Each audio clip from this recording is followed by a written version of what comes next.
friends and family, what a blessing to see you for devotions. Welcome, thanks for listening. Today we are talking about pursuing the presence of God. And in pursuing the presence of God, we are really tapping into the kingdom's resources. We are tapping into heaven's currency. We are moving and being in a space of grace. And I want to read to you out of 2 Corinthians 4 verse 16 to 18. For which cause we faint not. But though our outward man perish, yet the inward man is renewed day by day. For our light affliction, which is but for a moment, works for us a far more exceeding and eternal weight of glory. While we look not at the things which are seen, but at the things which are not seen. For the things which are seen are temporal, but the things which are not seen are eternal.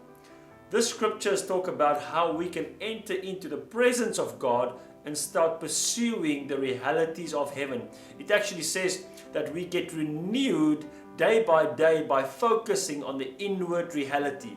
And when we come into God's presence and start focusing on the kingdom principles and what God has for us locked up in the spirit, we release those things into our life, and it always leads to success. I want to encourage you, many times people think that when they enter into the presence of God, they will fall behind because they don't have enough time and they don't have enough resources, and now they have to spend all that time on their own strength, on doing things in their own power. But I want to encourage you, spending time in the presence of God excels you in life. It takes you forward. It actually brings the currency of grace into your life. I always say enter into the space of grace. Now grace is God's every provision for man's every need.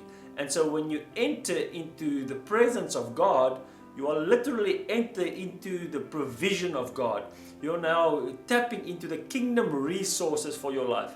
Sometimes I would think like, man, this is not making sense. But I've had incidents even on the farm where one time I was going to sow and I was thinking, Lord, should I do this or should I not do this? And in the process, while already ordered a fertilizer and seed, the Lord spoke to me suddenly while I was spending time in His presence and said to me, just leave it.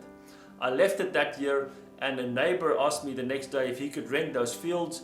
And in renting those fields, he sowed a different kind of crop. And I was going to sow wheat, but he sowed oats, and that was an oats year. That year he made such a great crop that he gave me a lot of money for that rental ground, and I was blessed where I would have lost a lot. So spending time in the presence of God will always lead you to life.